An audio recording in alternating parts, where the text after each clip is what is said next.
So hello everyone, welcome back to another video. তো ধূমকেতুর কিন্তু advance booking open হয়ে গেছে। তো যারা ধূমকেতু দেখতে যেতে চাও তারা এটাই সময় সিনেমার পাশে থাকার। এবং আমার মনে হয় যে দেব শুভশ্রীকে ট্রেলার লঞ্চ ইভেন্টে গিয়ে দেখার যত মানুষের মধ্যে এক্সাইটমেন্ট ছিল, বা তাদেরকে একসাথে দেখার যত মানুষের এক্সাইটমেন্ট ছিল, এইবারই হয়তো সবচেয়ে বেশি সময় যে আসল যখন সিনেমাটা বড় পর্দায় এসছে তখন যেন অডিয়েন্স যেন সিনেমাটাকে বড় পর্দায় দেখতে যায়।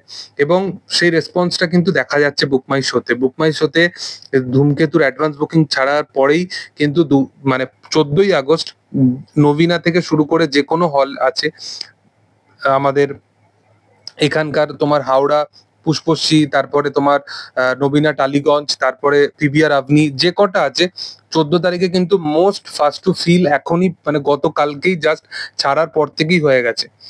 এবার আজকে আরো বেশি রেসপন্স পাবে এবং আগামী দিনে 15ই আগস্ট থাকবে, সেই সময় একটা মরশুম থাকবে। এবং যে 4টে দিন মানে সিনেমাটা পাবে যে উইকেন্ড হিসাবে, কারণ এইবারে যে টাইমে 15 আগস্টটা পড়েছে সেটা মানে দুর্গাপুজো কাইন্ড অফই পড়েছে, কারণ 4টে দিনের একটা উইকেন্ড আছে।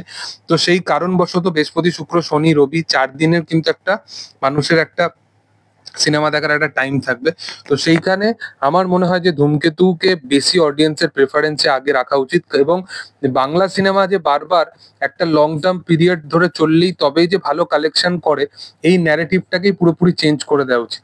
বাংলা সিনেমা 4 দিনে 5 দিনেই যে একটা ভালো কালেকশন করে দেখাতে পারে, সেই জিনিসটাকে আমার মনে হয় অডিয়েন্সের একটা এক্সাম্পল সেট করা উচিত। তার কারণ হচ্ছে অন্যান্য ধারার যে সিনেমাগুলো আছে, যেমন পাঠান, জওয়ান, যে সিনেমাগুলো এসছে এবং এখানে দারুণ কালেকশন করেছে, পুষ্পা 2, সেগুলো কিন্তু লং টার্ম পিরিয়ড ধরে চলেনি। একটা 1 মাসের বা একটা 1.5 মাসের একটা টাইম ধরে চলেছে, বা তারও কম টাইমে চলেছে, বাট ওই যে ফেজটা ছিল সেই ওয়েবের মধ্যে অডিয়েন্স নিজেকে দিয়ে কোথাও গিয়ে বক্স অফিস কালেকশনটা ওই জায়গায় চলে গেছে। এবং সেই জিনিসটা যেন ধূমকেতুর ক্ষেত্রে হয়। আমি জানি ওয়ার 2 আছে, কুলি আছে, বাট আমার মনে হয় যে ধূমকেতু অ্যাটলিস্ট এতটা শো পায় যেন নিজেকে প্রমাণ করতে পারে। এটাই হচ্ছে ব্যাপার, কারণ আমাদের বাংলা সিনেমা ভালো চললেও সবসময় তাদেরকে কম্প্রোমাইজ করতে হয়। এই জিনিসটা আমরা এর আগেও অনেক ছবির ক্ষেত্রে দেখেছি, দুর্গাপুজোর সময় ছবির ক্ষেত্রে দেখেছি। তো এই সময় যদি ধূমকেতুর সাপোর্টে যদি পুরো বাংলা ইন্ডাস্ট্রি এসে দাঁড়ায়, তাহলে আমার মনে হয় যে দুর্গাপুজোর সময় আরো ইন্ডাস্ট্রি সিনেমাগুলো কিন্তু আরো ভালোভাবে গ্রো করতে পারবে। ইভেন শুধুমাত্র আমি ধূমকেতুর ক্ষেত্রে বলছি না, এখানে মৃগয়া বলে একটা কমার্শিয়াল ধারা সিনেমা এসছে, সিনেমাটা চলেনি। রাস বলে একটা সিনেমা এসছে বিক্রম চ্যাটার্জি, সিনেমাটা চলেনি।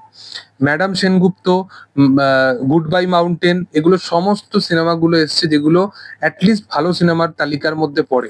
বাট এই সিনেমাগুলো কিন্তু সেই লেভেল অফ শো পায় না, সেই লেভেল অফ একটা লিমিটেড শো ছাড়া এই শো গুলো পায় না। পুরাতন বলে সিনেমাটা, যেটা তো সেরকম ভাবে গ্রাউন্ড লেভেলে প্রমোশনই হয়নি, বাট এই সিনেমার যে অডিয়েন্স আছে তারা জাস্ট লন্ডন এই সমস্ত জায়গায় গিয়ে দেখে তারা একটা কালেকশনকে ভালো জায়গায় নিয়ে গেছে, বাট সেগুলো ভালো শোই পায়নি। তো এটাই হয়ে গেছে ব্যাপার।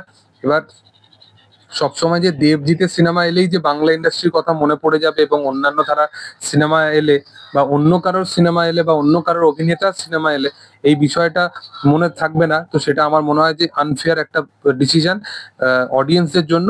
তবে আমি একটা জিনিস বলতে চাই যে কোনো সিনেমা যদি ইন্ডাস্ট্রির দুটো মেন ফেস, সেটা দেব হোক জিৎ হোক, তারা যদি এই প্রবলেমটা ফেস করে, তাহলে আর যে যারা আছে তারা তাদের কাছে কি এক্সাম্পল সেট হবে, এটাই হচ্ছে সবচেয়ে বড় ব্যাপার।